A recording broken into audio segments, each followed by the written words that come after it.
नमस्कार दोस्तों, स्वागत है आपका एक नए सेशन में। उम्मीद करते हैं आप सब स्वस्थ होंगे, मस्त होंगे और पढ़ाई अच्छे से चल रही होगी भाई।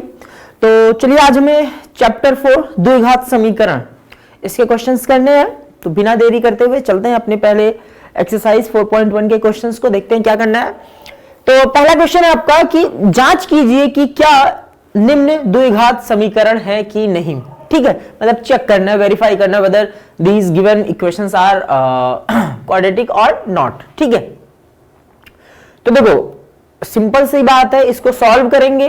अगर ये हमारा equation ax square plus b x plus c बराबर 0 के प्रकार का होगा तो ये द्विघात समीकरण होगा, नहीं तो नहीं होगा। चलो, जैसे पहला क्वेश्चन दिया गया है x प्लस 1 का whole square is equal to 2 into x minus 3। ठीक है, ये पहला क्वेश्चन है। तो ध्यान से देखिए, ये है x प्लस 1 का whole square is equal to 2 into x minus 3।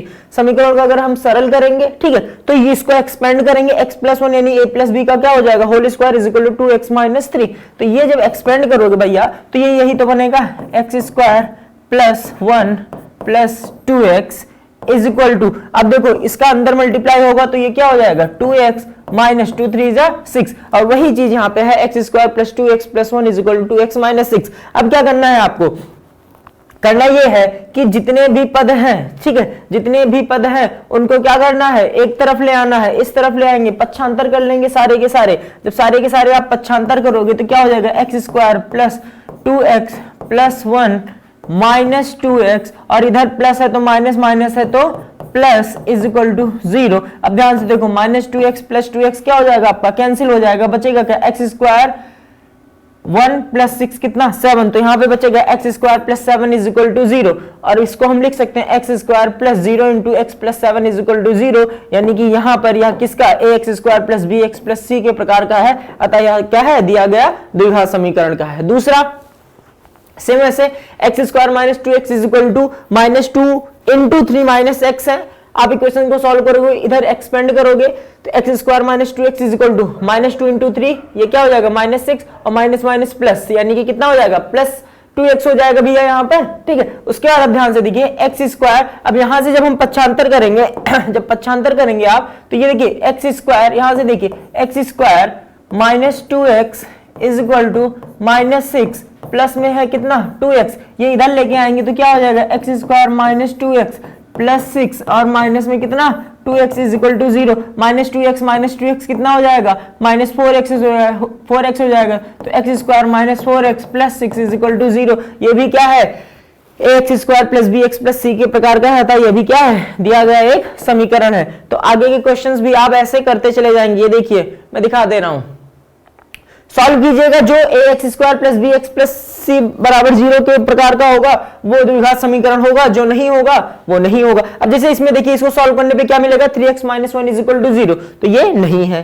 अगला क्वेश्चन नंबर 4 देखिए, इसको सॉल्व करने पे हमें x square minus 10x minus 3 is equal to 0 मिलेगा, पूरा सेम वैसे है। ठीक है, चलो क्वेश्चन नंबर 5 देखिए, 2x minus 1 into x minus 3 is equal to x plus 5 into x minus 1। ठीक है, इसको सॉल्व करेंगे तो ये भी मिलेगा, x square minus 11x plus 8 is equal to 0, तो ये भी क्या है, द्विघात समीकरण है। क्वेश्चन नंबर 6, ये भी आपको मिलेगा 7x minus 3 is equal to 0, यानी कि a x square plus b x plus c बराबर 0 के प्रकार का नहीं है, यानी कि यहाँ पे 7x स्क्वायर, या अगर होता 7x square minus 3 is equal to 0 तब भी ये हो सकता था, बट ऐसा नहीं है, तो ये भी नहीं है।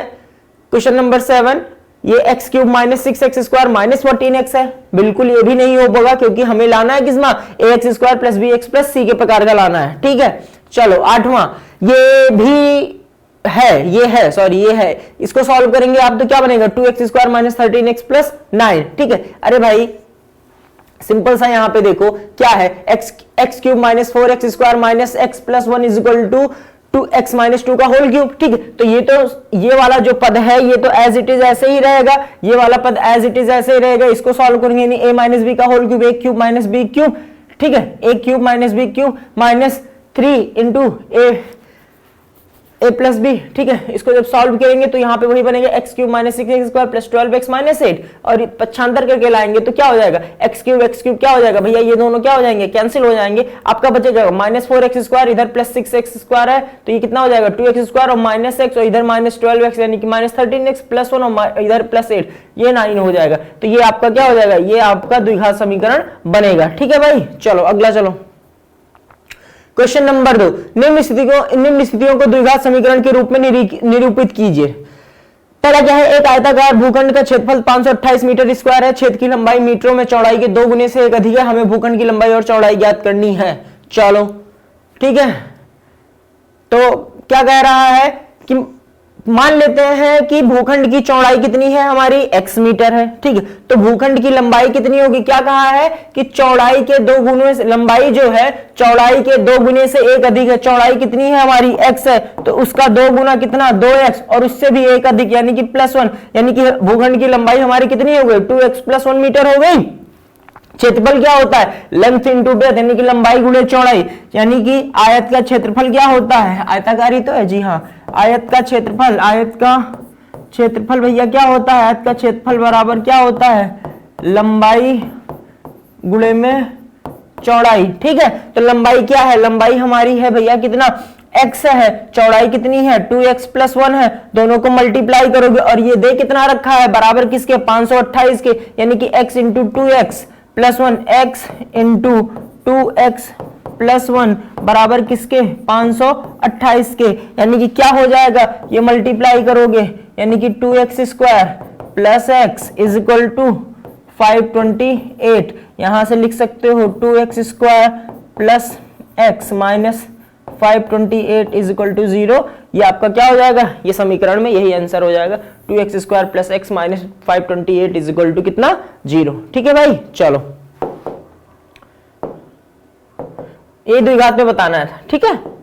अगला क्वेश्चन, क्वेश्चन नंबर 2 यहाँ पे क्या कह रहा है, दो क्रमागत धन पूर्णांकों को गुणनफल 306 है, हमें पूर्णांकों को ज्ञात करना है। दो क्रमागत धन पूर्णांकों को, तो मान लेते पहला पूर्णांक कितना है x, तो दूसरा पूर्णांक कितना होगा भाई, पूर्णांक आपको पता ही है, ठीक है। तो x प्लस 1 यानी कि एक और जोड़ोगे, और क्रमागत की बात कर रहा है यानी कि लगातार की बात कर रहा है, ठीक है। तो लगातार की बात कर रहा है तो एक अगर x है तो दूसरा कितना हो जाएगा x प्लस 1 हो जाएगा, ठीक है। तो गुणनफल क्या हो जाएगा x इंटू एक्स प्लस 1, इन दोनों का गुणनफल यानी कि, और वो गुणनफल में कितना है 306 के बराबर, तो एक्स स्क्वायर प्लस एक्स बराबर 306, x square plus x minus 306 बराबर 0। क्वेश्चन नंबर 3, 4, रोहन की मां उससे 26 वर्ष बड़ी है, उनकी आयु वर्षों में, उनकी आयु का गुणनफल अब से 3 वर्ष पश्चात 360 हो जाएगा, हमें रोहन की वर्तमान आयु ज्ञात करनी है। बहुत आसान है भाई, क्या करना है देखो, तो मान लेते हैं कि रोहन की आयु कितनी है x वर्ष है, और रोहन की मां की आयु क्या होगी, क्योंकि रोहन की मां रोहन से कितना 26 साल बड़ी है, तो x प्लस 26 x प्लस 26 हो जाएगा। तो 3 वर्ष पश्चात रोहन की आयु कितनी होगी, x प्लस 3 होगी, तो इसलिए रोहन की मां की आयु कितनी होगी, क्योंकि x प्लस 26 है, तो अब से 3 साल बाद उनकी आयु कितनी हो जाएगी, x प्लस 26 प्लस 3, यानी अब ये कितना हो जाएगा x प्लस 26 और प्लस में 3, x प्लस 26 प्लस में 3, 26 3 कितना हो जाएगा, यानी कि x प्लस 29 हो जाएगा।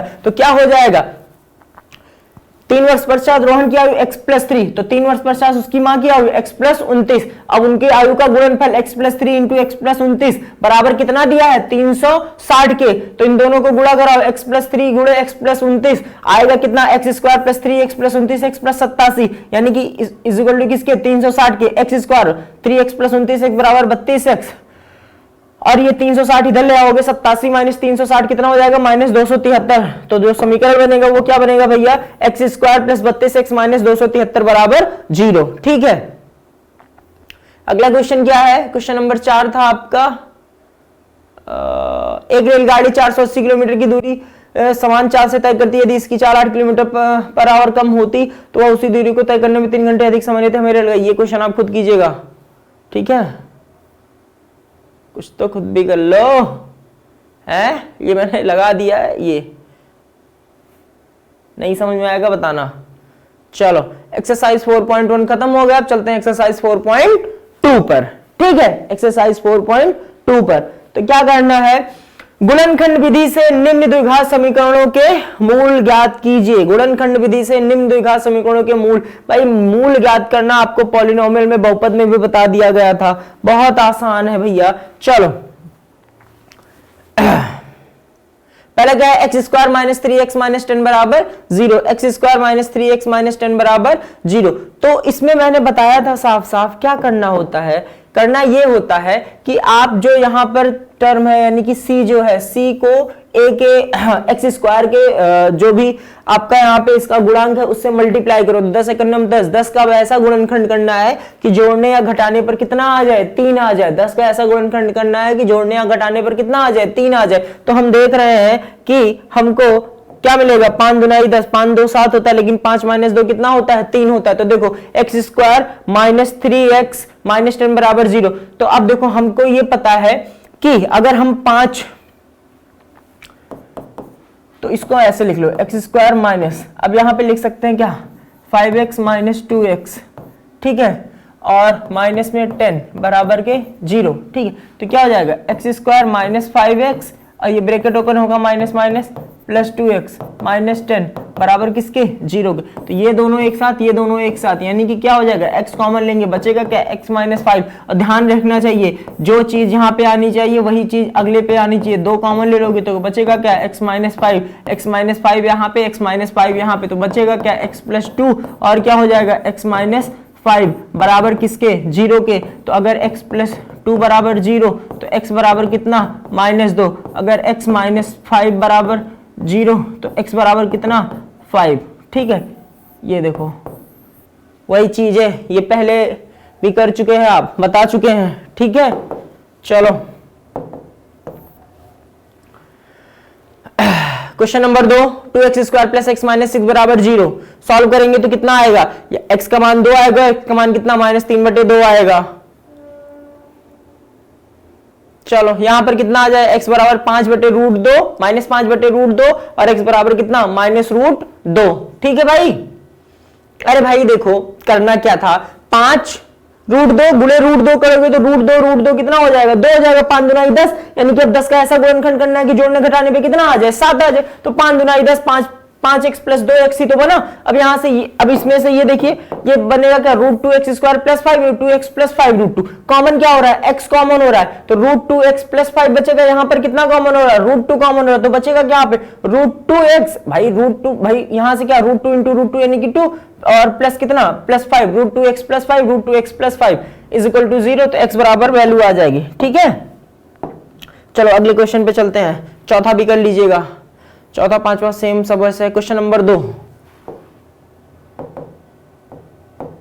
क्वेश्चन नंबर 2 क्या कह रहा है, उदाहरण 1 में दी गई समस्याओं को हल कीजिए। उदाहरण में दी गई समस्याएं कितना है, x square minus 45x plus 324 बराबर 0 और x square minus 55x plus 750 बराबर 0। तो करना क्या है, x का मान निकालना है भैया, ठीक है। तो 324 का ऐसा गुणनखंड करो कि कितना आ जाए आपका, 324 का ऐसा गुणनखंड करो कि जोड़ने या घटाने पर कितना आ जाए, 45। तो 324 का जब हम गुणनखंड करेंगे तो कितना बना, 36 9। देखो भाई 36 गुणे 9 करो ना, ये देखो 36 गुणे 9, 9 छक्के 54 के 4, 9 त्रिक 27, 5 कितना 32 बन गया ना 324। और 36 प्लस 9 करोगे तो कितना बनेगा, 45 बनेगा। यहीं से आपका रख लीजिए, सॉल्व हो जाएगा, ठीक है। अगला क्या है, 750 का ऐसा गुणनखंड करो कि कितना बने, 55 बने। तो 30 गुणे 25, 25 या 75 सीधे से बन रहा है ना, 25 30 कितना 55। यहां से भी सॉल्व कर लेंगे, यानी कि 30x माइनस 25x सॉल्व करोगे तो x का मान 30 है और x का मान कितना आएगा, 25 आएगा। चलो क्वेश्चन नंबर 3, ऐसी दो संख्याएं ज्ञात कीजिए जिनका योग 27 हो और गुणनफल कितना हो, 182 हो। तो मान लेते पहली संख्या अगर कितना है, x है, तो दूसरी संख्या कितनी होगी, 27x, 27 माइनस एक्स क्यों, भाई दोनों को जोड़ने पर कितना हो रहा है, 27 हो रहा है। तो अगर एक x है तो दूसरा 27 माइनस एक्स होगा ना। ये देखो अगर ये संख्या x है, अगर ये x है और दूसरी क्या हो रही है 27 माइनस, तो x प्लस 27 माइनस एक्स बराबर कितना होगा, x से x कैंसिल होगा, 27 ही तो बचेगा। यही तो फंडा हुआ, सिंपल सी बात है, ये हमेशा याद रखिए। अगर कहा जाए दो संख्याओं का योग, मान लीजिए a हो रहा है, एक संख्या अगर b है तो दूसरी संख्या a माइनस b होगी, ठीक है। चलो अब प्रश्नानुसार गुणनफल कितना होना चाहिए, गुणनफल होना चाहिए इनका कितना 182, तो x इंटू 27 माइनस एक्स बराबर कितना 182, यहीं से बन जाएगा आपका equation 27x minus x square बराबर कितना 182। फिर बन जाएगा आपका द्विघात समीकरण बन गया, सॉल्व कर लेंगे तो x के दो मान आएंगे 13 और 14, 13 और 14 कितना होता है 27, और 13 गुणे 14 भी 13 गुणे 14 करके देखेंगे तो कितना आएगा 182 भैया, 14 ते 42 के दो, 14 का नम 14, 14 4 18, 182। ठीक है, आसान क्वेश्चन है, कुछ भी दम ढकार नहीं है। क्वेश्चन नंबर 4, दो क्रमागत धन पूर्णांक ज्ञात की जिनके वर्गों का योग 365 है। इसमें बस एक बार आप स्टेटमेंट बना भर लिए, क्वेश्चन खत्म है भैया। दो क्रमागत धनात्मक पूर्णांक मान लेते हैं, एक x है, दूसरा कितना होगा x प्लस 1 होगा। फिर क्या कह रहा है, उनके वर्गों का योग 365 है, उनके वर्गों का योग यानी कि x का स्क्वायर प्लस x प्लस 1 का होल स्क्वायर बराबर कितना है 365 के। सॉल्व करेंगे तो क्या बन जाएगा 2x square plus 2x minus 364। अब इसको फिर सॉल्व कर लोगे तो या तो यहां से देखो पूरे में दो कॉमन ले लोगे तो बचेगा क्या x square plus x minus 182। 182 का ऐसा गुणनखंड करो कि क्या बचे, एक बचे। 182 का ऐसा गुणनखंड की अभी हमने इससे पहले वाले क्वेश्चन में किया है, 13 और 14, 14 गुणे 13 कितना होता है 182, और 14 माइनस 13 कितना होता है 1 होता है। आंसर इसका भी क्या हो जाएगा 13 और 14। ठीक है,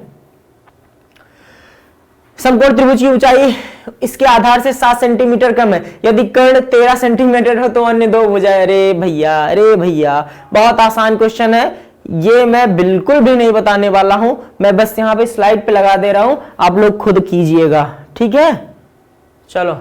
एक कुटीर उद्योग एक दिन में कुछ बर्तन का निर्माण करता है। एक विशेष दिन यह देखा गया कि प्रत्येक नग की निर्माण लागत में उस दिन के निर्माण किए गए बर्तन की संख्या के दोगुने से 3 अधिक थी। यदि उस दिन की कुल निर्माण लागत ₹90 थी तो निर्मित बर्तनों की संख्या और प्रत्येक नग की लागत ज्ञात कीजिए। ठीक है, चलिए देख लेते हैं इस क्वेश्चन को, देख लेते हैं। चलो, तो मान लेते हैं बर्तनों की संख्या कितनी है x, तो इसलिए एक नग की लागत क्या है 2x प्लस 3। क्यों, क्या कह रहा है कि उस दिन के निर्माण किए गए बर्तनों की संख्या के 2 गुने से 3 अधिक है। लागत जो है निर्माण किए गए बर्तनों की संख्या के 2 गुने से, तो बर्तन कितने निर्माण किए गए x, उनका 2 गुना 2x, और उससे भी कितना 3 अधिक, तो 2x प्लस 3 हो गया। ठीक है, अब प्रश्नानुसार कुल निर्माण लागत क्या हो जाएगी भैया, कुल लागत गुणे कुल बर्तनों की संख्या, तो बर्तन की संख्या कितनी x और लागत एक नग की लागत कितना 2x गुणे 3 मल्टीप्लाई करके कितने के बराबर हो रहा है 90 के बराबर हो रहा है। ठीक है,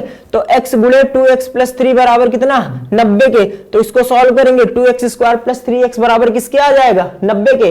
अरे भैया यहां से देख ले ना, 2 into x 2x square plus 3x नहीं हो जाएगा मेरे भाई, इसको सॉल्व कर लोगे तो क्या हो जाएगा 2x square plus 3x minus 90। अब 90 दूना 180, 180 का ऐसा गुणनखंड करो कि जोड़ने या घटाने पे कितना आ जाए 3 आ जाए, तो 12 15 हम 180, 15 पर 180, 15 माइनस 12 कितना 3, वही चीज यूज हुआ 2x square plus 15x minus 12x minus 90। यहां से इसका आंसर कितना आ जाए x बराबर माइनस 15/2 या x बराबर 6। अब देखो x is not equal to 15/6 क्योंकि बर्तनों की संख्या जो होगी वो भिन्नात्मक होगी नहीं। ठीक है, तो आंसर हमारा क्या होगा x बराबर 6, और प्रत्येक नग की लागत क्या हो जाएगी 2 गुणे 6 प्लस 3 15, 15 छक्के 90। अगर एक की लागत 15 हो रही है और टोटल बर्तन कितने हैं 6 हो रहे हैं, तो 15 छक्के 90 कुल लागत आ जा रही है। ठीक है, नकारात्मक ये निगेटिव और फ्रैक्शनल नहीं हो सकता ना संख्या, बर्तनों की संख्या ऐसे थोड़ी ना हो सकती है। चलो, तो इसी के साथ आपका एक्सरसाइज 4.1 और 4.2 जो होता है वो समाप्त होता है। ठीक है, तो नेक्स्ट वीडियो में हम डिस्कस करेंगे एक्सरसाइज 4.3 के क्वेश्चंस। चलिए मिलते हैं एक नए सेशन में, तब तक के लिए जय हिंद जय भारत।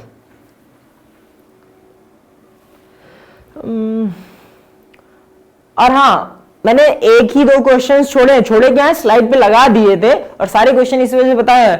अगर मान लो दिक्कत होती है कि नहीं आया तो बता दीजिएगा कमेंट करके। ठीक है, शर्माइएगा नहीं, जबरदस्ती वाला काम नहीं है कि सर नहीं आया बता दीजिए। ठीक है, वैसे भी इसमें तो कुछ भी दम नहीं है क्योंकि हम लोगों ने मूल निकालना ये सारा हमने पहले भी देख लिया है। ठीक है, तो ट्राई जरूर करते रहिए, प्रैक्टिस जरूर करते रहिए। चलो ठीक है,